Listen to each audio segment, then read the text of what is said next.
Fala galera, me chamo Jonathan Fernandes, está numa plataforma de número 289. Estamos chegando aí quase 300 episódios, 300 convidados na plataforma. Estou muito feliz em receber hoje o Ale Júnior, que é um jogador que há pouco tempo, né, foi para a Ásia jogar futebol e conheci ele faz pouco tempo também. Um cara que eu já queria trazer aqui já há algum tempo e graças a Deus rolou e deu certo para estar aqui no programa. E Ale, se apresente, mano, fale quem você é, para quem não te conhece, e obrigado por ter aceitado o convite. Fala aí pessoal, beleza? Eu sou o Ale Júnior, meu nome é Aureliano Júnior, mas o apelido ficou Ale desde que eu comecei a jogar, né? Eu hoje tô muito feliz aqui de estar recebendo o convite do meu parceiro aqui, Jonathan, né? É muito top o trabalho dele e a gente tá aqui pra tirar essa resenha, né? E conversar um pouquinho sobre a nossa vida aí. Tamo junto. Da hora, mano. Cara, o Plataforma ele é um programa que eu criei pra ouvir histórias, né? Eu sou um cara bastante curioso, eu gosto de saber a história das pessoas, como começou, qual foi a origem e tudo mais. E eu queria ouvir um pouco da tua, mano. Onde é que você nasceu?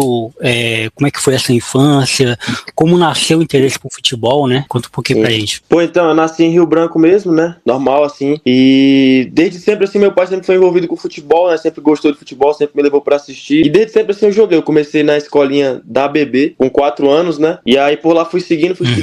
Mas aí teve uma situação bem curiosa, assim, na minha vida, que eu tinha uma doença, né, antigamente, que me impedia, assim, de jogar. Eu tinha epilepsia, né? E normalmente é uma doença que não tem cura, então, assim, não tinha como eu jogar. Eu desmaiava, passava mal, impossível jogar bola, né? Isso aí é uma fase muito importante da minha vida, isso aí já é mais sobre as situações de religiões e tudo mais. A minha mãe foi para as igrejas e tudo mais, e através de uma pastora, né, acabou me libertando e, assim, pra gente, né, que acredita, eu fui liberto, né, mas se alguém não acredita, tipo, eu fui curado, né, do nada. Aí eu parei de desmaiar, parei de ter problema, né, e aí comecei a dar sequência, né, a minha carreira de verdade e tudo mais, e aí com 11 anos que eu comecei a jogar de verdade, assim, né, que eu digo que eu comecei a jogar uma federação, um campeonato melhor, aí no Acre mesmo, um acreano, né, e o Acre Rondônia, que era famoso na época, 2017 por ali. Aí que eu dei o start mesmo na minha carreira.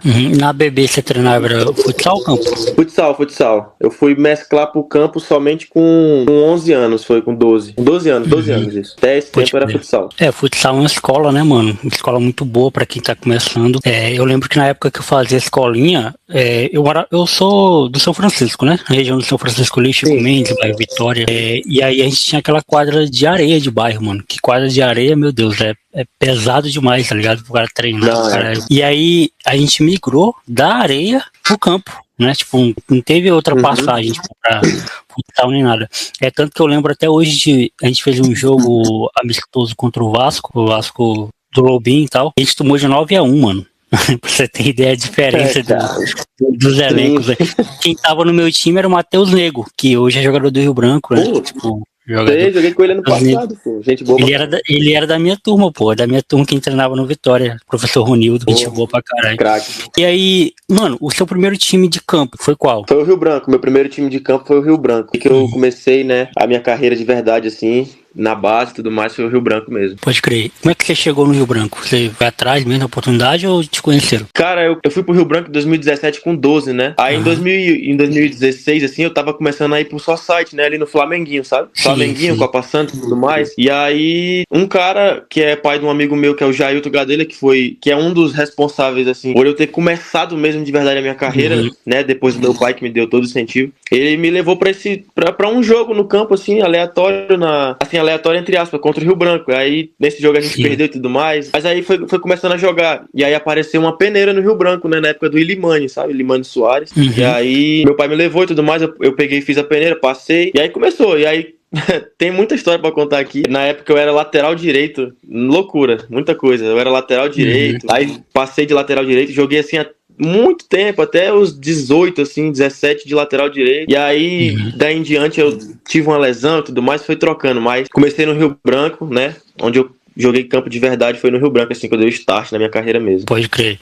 E aí, o do Rio Branco você fez base ou já foi pro profissional? Não, eu fiz base, eu fiquei no Rio Branco somente esse ano de 2017, porque eu na verdade virei, assim, entre aspas, jogador do Ilimani, né, que aí no Acre tinha muito isso, né, agora não tem mais. Sim. Tipo assim, eu sou jogador do Ilimani, aí meu outro amigo ali é jogador, vamos supor, do ABC na época, que era famoso pra caramba, conhecido, assim, né, aqui no Acre pra caramba, que é o Maiderson, Tato, que também faz parte da minha história. Então, assim, eu joguei um ano no Rio Branco e no ano seguinte eu me transferi pro Independência com o Ilimani, e aí foi pro Sub-13, tudo mais, aí eu joguei até o Sub-15, mais ou menos. Aí transferi pro São Francisco. Aí depois joguei uma temporada no Atlético e aí fui pra São Paulo. Aí comecei a jogar fora do estado. Pode crer. Então, mano, tipo, pelo que eu tô ouvindo você falar, sempre foi futebol a sua vida, né? Tipo, nunca teve outra coisa, outra opção, outro sonho. Cara, assim, desde sempre foi o futebol, né? Não foi nada forçado, assim, que por exemplo, que meu pai forçou eu a viver no futebol ou eu falei assim, não, eu vou jogar futebol porque meu pai gosta e eu sou obrigado. Não, foi acontecendo naturalmente mesmo. Eu sempre estudei, né? Tipo, nunca tive problema com escola, graças a Deus. Finalizei a escola. Pode crer. Né? Fui dando tudo certo assim. Né? Fui dando sequência, mas sempre foi o futebol mesmo, sem outro caminho, né? E aí, tipo assim, mano, e é importante, né, manter a escola, até porque hoje em dia, eu tava trocando ideia com o Gustavo, que é meu amigo tatuador e tudo mais, ele até mencionou, tipo, seria legal se ele pudesse só tatuar, que é o que ele gosta de fazer, né, mas hoje em dia você não basta só fazer o que você faz, você tem que divulgar, você tem que correr atrás de patrocínio, pra quem é jogador, tem que montar vídeos, tá ligado? Tipo, saber conversar, saber com quem tá te empresariando e tudo mais. E aí também existe a frustração de não dar certo, né? Tipo, muita gente que eu conheci que jogava bola comigo tinha um sonho de ser jogador de futebol, mas não deu. Sim, cara, essa questão de viver do futebol mesmo 100% é um negócio assim que a gente, quando consegue, né, é uma realização de sonho e tudo mais. Só que, cara, eu vou te contar, é sofrido pra caramba, o futebol não é fácil, né? É que nem tu falou, tem que estar estudando, tem que fazer alguma coisa à parte. Inclusive, eu tenho o meu momento que com 17 anos eu rompi o ligamento, né, do joelho, e aí durante esse período eu fiquei 1 ano parado sem jogar bola, né, e aí eu comecei a fazer faculdade, inclusive, porque eu sabia que eu ia ficar 1 ano ali parado, que era da recuperação. Então eu dei um start na faculdade de fisioterapia e tudo mais, né, depois que eu voltei eu tive que parar, não deu, porque eu viajei e tudo mais, mas assim, já tava pensando, né, assim, em me preparar, né, pra depois, ou se caso não continuasse, entendeu? Assim, tem que ter preparação, o cara não pode estar meio que à deriva, assim, só confiando numa coisa, não, o cara tem que estar preparado pra tudo, né, é importante isso na vida. Com certeza, mano. E aí você falou que foi pra São Paulo, você foi pra qual time em São Paulo? Então, São Paulo eu fui pra um time que é mais ou menos assim que a gente chamava, era time de empresário, né, é tipo um time que a gente joga alguns campeonatos pequenos, e aí ele manda a gente pra times, né, o nome do time era Wolves Rush, era um time de, que nem eu falei, de empresário. E por lá eu joguei assim até mais ou menos ali abril. E aí eles me mandaram pro Novo Hamburgo, que é no sul, né? Que aí foi minha primeira experiência, assim, de clube mesmo, fora do estado do Acre, né? De clube. E aí lá foi top pra caramba, assim, experiência top, assim. Tudo aí eu joguei lá um tempo, aí acabei retornando pra São Paulo. Joguei o ano de 2021 completo por lá, assim. E aí voltei. Inclusive no final do ano foi onde eu joguei no Atlético Acreano, no Sub-17. E aí foi dando a minha carreira foi tomando outro rumo, né? Assim, mas eu em São Paulo era um time de empresário que eu fui lá. Pode crer. No Novo Hamburgo chegou a jogar algum campeonato? O Gaúcho ou algo do tipo? Eu joguei sim. Joguei uma Copa lá, que o nome dela é Sulicamp. É mais ou menos um gaúcho, mas só que tipo um segundo gaúcho, sabe? Tinha os times lá e tudo, só que um segundo gaúcho, assim. Aí joguei ele, só não terminei o campeonato porque eu voltei pra São Paulo. Mas esse time que eu tava, se eu não me engano, foi campeão desse campeonato aí. Da hora, mano. E aí você, depois disso, voltou pra São Paulo, e aí depois voltou pro Acre? Isso, no final do ano, né, em dezembro ali, teve as férias, assim, tudo mais, eu voltei pro Acre. E aí joguei essa federação do Acreano que tava rolando já, consegui jogar, assim, alguns jogos e tudo mais, que na época os times que estavam, assim, fortes, né, disputando, era o Atlético Acreano, que tava o Maiderson, que é o Tato, com a tia Carla, né, que a gente chama, contra o Andirá, que é Duquinho, né, Duquinho Brito ali, o Éden. Não sei se você conhece, mas são muito conhecidos aí no futebol. E aí, depois disso, apareceu pra mim uma oportunidade, não só pra mim, mas pra alguns amigos meus, assim, através do professor Emerson Campos, que é daí do Acre também. A gente foi pra Goiás, no Independente Rio Verde. Aí a gente foi pra lá pra jogar a primeira do Goiano. Ali foi uma experiência top na minha vida, assim. 2022, fiz bons jogos lá e tudo mais, cheguei até a fazer teste no Atlético Paranaense, tava esquematizado já pra ir pro Goiás, pro Atlético Goianiense de teste e tudo mais, só que aí tive a infelicidade de romper o ligamento, né, aí deu aí nessa fase que eu rompi o ligamento foi onde virou a chave da minha vida, que, nossa, transformou tudo, mas assim, depois eu fui pra Goiás, né, ali no final do ano de 2021. Mano, imagino que a tua cabeça deve ter ficado muito... É foda, né, quando acontece algo desse nível, né? Porque, assim, o atleta trabalha com o corpo, né? O corpo do cara é o instrumento de trabalho dele, né? Então, assim, quando acontece qualquer coisa desse nível, deve ser, assim, você tá longe de casa, você tá pensando se vai ou não vai, você tá na fase ainda de crescendo ainda, tipo, o futuro é muito incerto, muito imprevisível. Como é que você lidou, mano, com essa frustração aí, com esse momento da sua vida? Cara, assim, de cara mesmo ali no momento momento que eu machuquei, assim, durante uma semana ali. Assim, os primeiros meses, 2 primeiros meses ali, foi bem sofrido, cara. Eu fiquei mal, eu tinha 17 anos, não tinha muita experiência, assim, já tava morando só, né, assim, longe dos pais, mas não tinha muita experiência. Então, assim, eu fiquei bem abalado, fiquei mal pra caramba. Só que, assim, demorou um pouco pra fazer o exame, né, demorou, assim, mais ou menos 2 meses. E aí, quando eu descobri mesmo que tinha rompido, aí deu aquele baque, né, falei, poxa, caramba, agora eu vou ficar parado e tudo mais, como é que vai ser? Mas assim, a minha mãe, minha família sempre foi cristã, muito cristã. Então, assim, essa parte das orações, de estar ali com Deus na igreja, sempre me deu muita força, né? Na verdade, por eu não ter desistido mesmo, foi mais a questão, assim, meu pai e da minha mãe estar apoiando, que é o mais importante, né? E eu ter mantido, assim, a cabeça firme, confiando, né, no Deus que a gente confia e tudo mais. Foi onde eu me mantive, assim, firme, né, pra não desistir, não desesperar mesmo de largar tudo, né. Pode crer, mano. E agora você tá na Índia, né, mano? Você assinou contrato profissional com o time da Índia?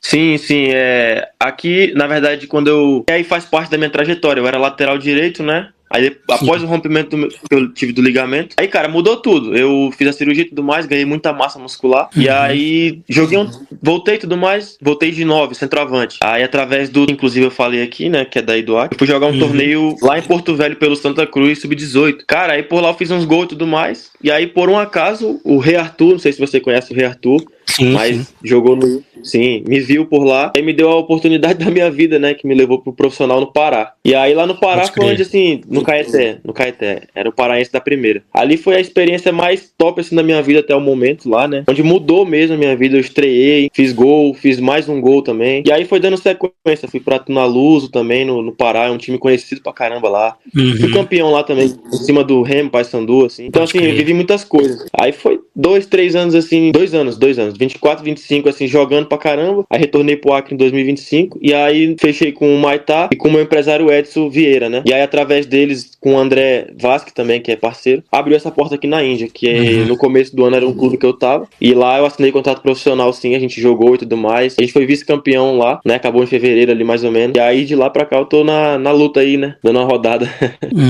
Pode crer. E como é que é, mano, o futebol na Índia? Assim, 2 perguntas em uma, né? Como é que é o país em si, né? Tipo, como é que as principais diferenças, né? Acredito que a culinária, a comida seja algo que, né, pra um acreano, tipo assim, se você sair do Acre pra ir pra qualquer lugar do Brasil, você já sente diferença na comida. Agora imagina você ir pra outro país, né? Pra outro país é mais chocante. E como é que é também o futebol, né? Tipo, é mais físico, é mais técnico? Sim, cara, vamos falar primeiro assim do país. Cara, é muito diferente. Aqui foi um choque de realidade absurdo que eu tive, né? Assim, eu tive um choque de realidade em todos os sentidos possíveis da minha vida, né? Principalmente na questão da gente ter como é que eu falo assim, o choque de realidade na questão de que a gente é muito abençoado aí no Brasil, sabe? A gente é muito abençoado de tudo, sabe? O pessoal aqui tem muita gente que sofre, cara, muita gente que passa dificuldade, mas passa dificuldade mesmo, não é aquela coisinha assim que, não dá pra superar, não, é dificuldade mesmo, só que pra eles, cara, eles são um povo muito simples, sabe? Eles se contentam com pouca coisa, pra eles o simples, o pouco pra eles é o suficiente. Então, assim, eu aprendi muito nessa questão da cultura. E aí, na parte da comida, cara, é muito diferente, não tem comparação. Assim, falando pro lado mais, né, do atleta, da nutrição, não tem muito carboidrato, a proteína não é tanta, não come bife aqui, né, carne de vaca, não pode. Não pode, né? Eles não comem, não. Muita pimenta mesmo, assim, absurdo. E muito molho. É muito molho, é tipo assim, dia a dia, todo dia. É arroz com 2 ou 3 molhos, assim, diferentes deles lá, com peixe ou frango, e, assim, tudo apimentado, mano. É complicado, tem que pedir, assim, a gente que é brasileiro, que não tem costume de comer muita pimenta, assim, do jeito deles aqui, tem que estar pedindo pra comer diferente e tudo mais. Eu, particularmente, até eu me acostumar mesmo, agora, que eu tô mais acostumado, eu comia somente ovo mexido, assim. Foi, assim, 1 mês, 2 meses comendo só ovo mexido com arroz, até conseguir comer a comida deles, porque era bem diferente, mas, caramba, cara, assim, é loucura. E a questão do futebol? Sim, aí falando do futebol, cara, é um futebol mais rápido. Comparado ao Brasil, não tem como comparar, assim, muita coisa. O Brasil é muito acima tecnicamente. Eu acredito que fisicamente, na questão de força, é mais assim, né? É bem acima. Mas se o cara vem pra cá, ele sente o baque, assim, que os caras são muito preparados fisicamente, eles, tipo assim, correm muito e não cansam. É toda hora correndo. É um futebol de muita correria, não tem muita, assim, técnica e tal, mas é muita correria. Então, o que eu acho que destaca aqui é força. O jogador forte, o jogador por exemplo, eu sou o número 9, né? Claro que eu tendo uma velocidade vai me destacar também, mas assim, eu sendo forte me destaca mais. Jogadores fortes, inclusive aqui tem muito africano, né? Que o africano é conhecido por ter um físico muito forte, né? Um físico muito bom. Na minha opinião aqui, para estrangeiro, o que destaca aqui é força, né? Jogador forte, né? Com poder, assim, de chegada mesmo, de força e tudo mais. Só que o futebol aqui é muito rápido, cara, hein? Muito rápido, não tem muita técnica, e ao contrário do que todo mundo pensa, tem jogadores bons aqui, assim, tem jogadores bons, não é a maioria, né, mas tem jogadores bons, é um futebol diferente, não só aqui na Índia, mas na Ásia por inteiro, assim, é um futebol diferente, de muito físico, muita correria mesmo. Pode crer. Qual é o número do time mesmo que você tá jogando? Agora eu tô no Yangtang, esse time joga a Sikkim Premier League, é como se fosse um estadual aí no Brasil. Pode crer. Eu ia perguntar isso também, qual é a liga, né, se é primeira divisão, segunda? Isso, é um estadual, tipo assim, é um estadual, a primeira divisão de um estadual, como se fosse isso no Brasil. É que aqui funciona de outra forma, né? São ligas, tem ligas, entre aspas, ligas privadas, e aí nessas ligas acontece um torneio e tudo mais, assim, na região do estado, né? A que eu tava primeiro lá era a Bengal Super League. É uma divisão, a liga do West Bengal. West Bengal é como se fosse ali o Sudeste, sabe? Pode crer, do Brasil. Pode crer. E agora eu tô na Sikkim Premier League, que é um estado, e aí é mais pra cima, assim, da Índia, então essa aqui já é mais estadual mesmo, é como se fosse um acreano, um paulista. A que eu tava era como se fosse uma Copa Norte, mais ou menos, sabe? A outra que eu tava. Pode crer. Abrange mais cidades, né? Isso. Pode crer. E o campeão do Sikkim Premier League ganha vaga pra alguma coisa ou não? Só ganha Cara, ganha mesmo? sobre vaga eu não tô muito por dentro, eu acredito que não. Mas, assim, aqui eles são bem exagerados na premiação em dinheiro, sabe? Eles são bem exagerados mesmo. Assim como algumas competições no Brasil aí, aqui eles prezam mais pelo título, pelo reconhecimento de ser campeão. Eles não pensam muito, assim, no dinheiro ou em vaga pra tal coisa. Eles pensam no reconhecimento de ser campeão, de falar, não, eu fui campeão de tal coisa. É isso. Pra eles é assim que funciona. Mano. Então você tá morando em Sikkim agora, né? Tipo, na cidade. Isso, eu tô no Sikkim, que é o estado. E aí eu tava em Gangtok, que é a capital, agora eu tô em Namche, que é uma cidade assim a 2 horas da capital aqui, mais ou menos. Que é onde rola os jogos, essas duas cidades. Tipo assim, rola jogo lá no mesmo dia e no outro dia, ou no mesmo dia, rola jogo em Namche, que é dois estádios tops aqui do estádio de Sikkim. Pode crer, mano. E como é que é a torcida, velho? A torcida é fervorosa, comparece ao estádio? Porque eu vi alguns vídeos que você tem no Instagram, que tem torcida lá, né? Tipo, que a galera vai. Parece ser bem organizado, inclusive, né? O campeonato. Como é que funciona o lance da torcida do time que você joga? Cara, aqui a torcida apoia muito, né? O pessoal é muito, assim, fissurado em futebol. Não é mais do que no Brasil, porque no Brasil a gente vive futebol, né? Mas, assim, aqui eles são muito fissados em futebol, eles gostam muito. Assim, a competição que eu tava no começo, né? Que eu saí no final do ano passado e joguei até fevereiro. Lá eu tive, assim, né? Já tinha jogado no Brasil com torcida e tudo mais. Só que do jeito que foi lá na final, eu assustei, cara. Assim, tava lotado. Eu acredito que tinha mais de 4, 5 mil, 6 mil pessoas, se não for mais. E, tipo assim, o marketing lá, as pessoas, tipo assim, param na rua pra tirar foto contigo. Quando eles naquela cidade que eu tava, a gente teve um marketing muito grande pra mim e pra outro brasileiro, que era o Jota, meu amigo que tava lá também comigo. A gente teve um marketing muito grande quando chegou no time, ou seja, aquele estado lá, todo sabia quem a gente era, né, assim, nosso rosto e tudo mais. Então, assim, a gente tava indo no shopping, cara, ou comer, assim, na rua, normal. Coisa normal, o pessoal parava pra tirar foto, perguntava assim, vocês que são do Brasil e tudo mais, a gente é. Aí tirava foto e, tipo assim, era muita gente, era 5, 6 pessoas. É o respeito assim, que tem pelo jogador brasileiro, né, mano? Isso. E aí, quando a gente foi jogando os jogos, foi participando ali, foi ganhando, foi chegando na final, na semi, aí foi aumentando, assim, a questão de fãs, né, que a gente fala. Aí, assim, sobe tudo. Instagram, visibilidade, então o pessoal realmente gosta. Aí aqui, nesse estádio que eu tô, é um pouco menos, assim, da questão do fanatismo pelo jogador, mas o pessoal é fanático pelo jogo em si, por torcer lá. E aí, cara, aqui vai todo mundo pro jogo. Todo mundo vai pro jogo assistir, é lotado. Toda hora tem gente, todo jogo, assim, tem dia que tem jogo 3 vezes na semana. E 3 vezes na semana tem pessoas assistindo o jogo pra caramba lá.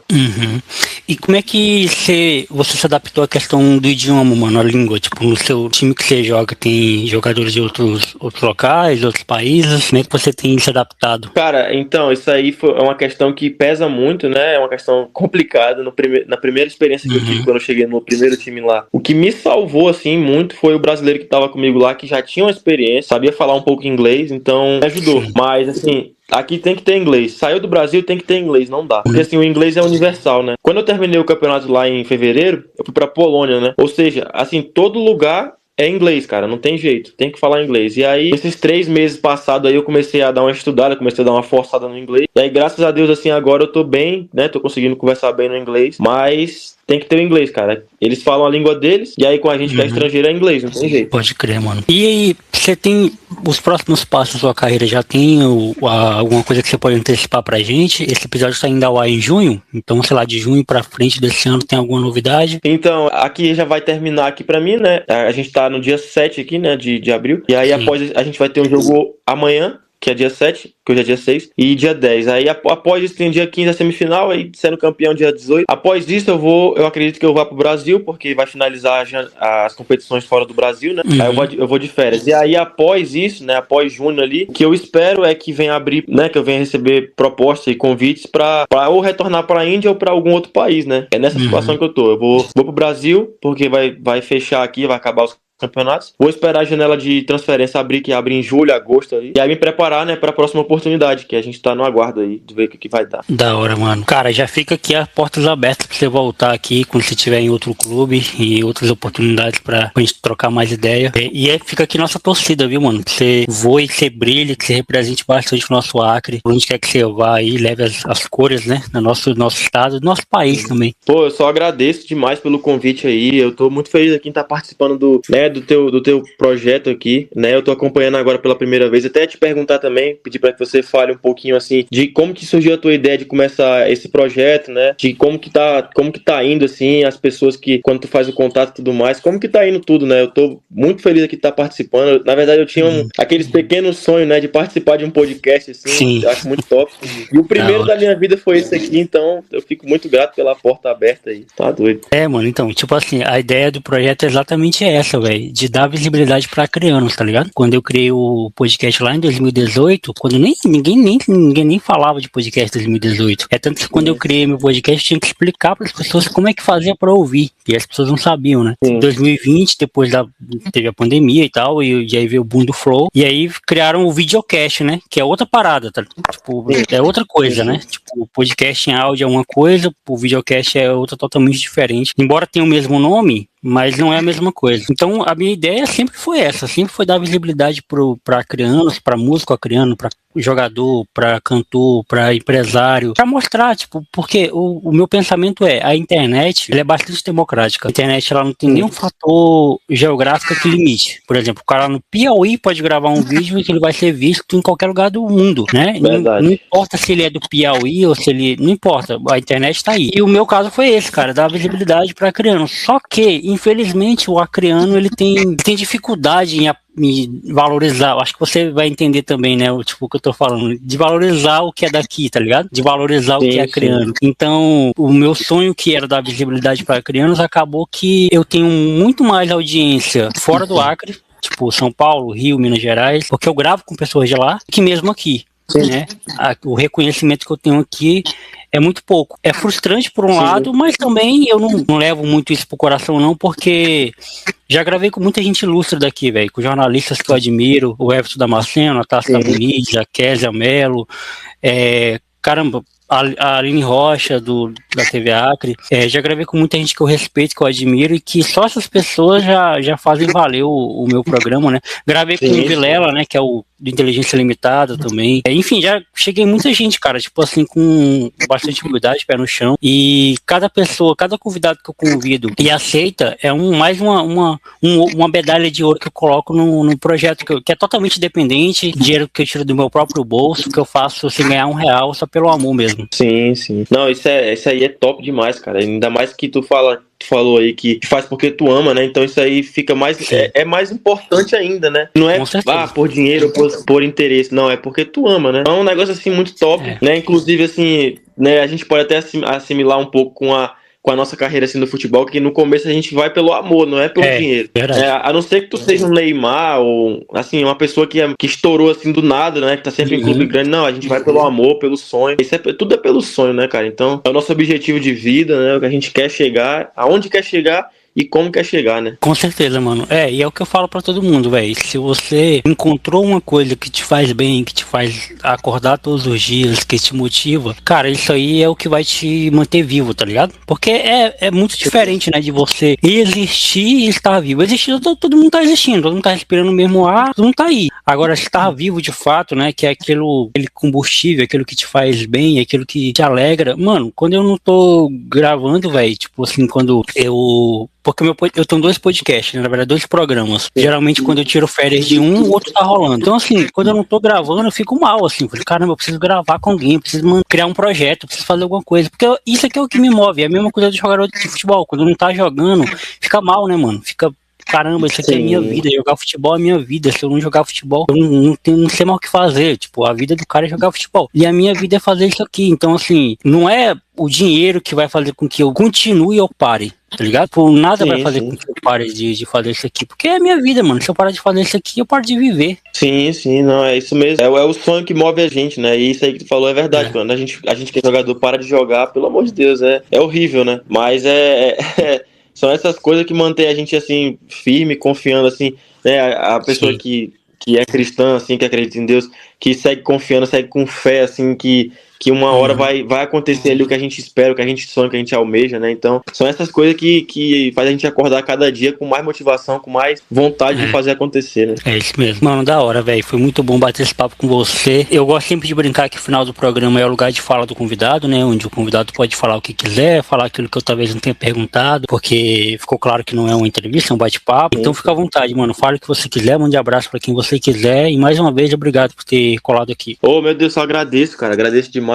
E aí, como você deu a liberdade de fala, eu quero falar um pouquinho, assim, sobre a minha vida, né, assim, com as pessoas que me ajudam, né? Assim, eu tenho pastores, né, e uma pastora também que tá sempre na luta comigo, assim, né, de oração pra mim, que acredita em Deus, assim, isso é muito importante pra mim. Inclusive, muita coisa que eu orei, né, que eu pedi pra Deus, assim, durante muito tempo, aconteceu e tá acontecendo. Então, eu quero mandar um abraço pra minha pastora Miracelma, né, que tá sempre na guerra comigo, meu pastor Diego, né, com certeza também não pode deixar a minha mãe, Glaucia, meu pai Aureliano, a minha irmã também, Isabelle. E aí também mandar um abraço também pro meu empresário, Edson Vieira, que tá sempre na luta aí comigo, que abriu as portas pra mim. Ele, o Igor Cota, que é o presidente do Maitá também. O André Vasco, que abriu também a porta pra mim. Então, assim, é muita gente que ajuda a gente a chegar nesse caminho, não só eles, né? Eu citei aqui também durante a nossa conversa, nosso bate-papo aí, as pessoas que me ajudaram, né? A chegar, assim, tudo foi passo a passo. Na minha vida, nada foi assim que eu tava no degrau 1, passei pro degrau 100, não. Foi tudo passo a passo, eu passei por luta, muita luta mesmo, né? Inclusive aqui, quando a gente sai do país, a gente sai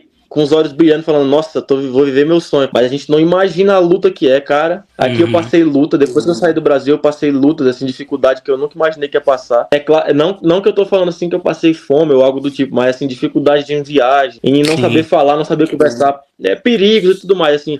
São coisas que a gente, né, não imagina, mas que passa. Então, assim, né, mandar uma palavra para as pessoas que estão aí no começo do sonho, que estão na luta também, assim como eu, que estou começando aqui, estou na batalha, né, rapaz, é fé em Deus, é muita oração, né, propósito. A minha vida é movida por propósito, né, eu pago um preço muito alto, todos nós pagamos um preço muito alto, né, de sacrifício, de tudo. Então, o que a gente tem que fazer é ter resiliência, seguir firme, assim, uma coisa a gente tem que ter certeza, que uma hora as coisas vão acontecer, uma hora Deus vai abençoar, uma hora Deus vai abrir a porta. Aí quando Deus abrir essa porta, é a hora que a gente tem que estar preparado mentalmente, né? Pra viver tudo e não subir pra cabeça, não pular etapa, não mudar. Somente desfrutar e continuar trabalhando pra pegar coisas melhores, né? É isso aí que eu tinha pra falar, que eu acho que é o mais importante assim mesmo, que é a gente não desistir, continuar na batalha e sempre dar valor a quem ajuda a gente no início, né? Gratidão. Gratidão é a palavra pra tudo, né? Não tem jeito. Com certeza, mano. Tamo junto, até a próxima.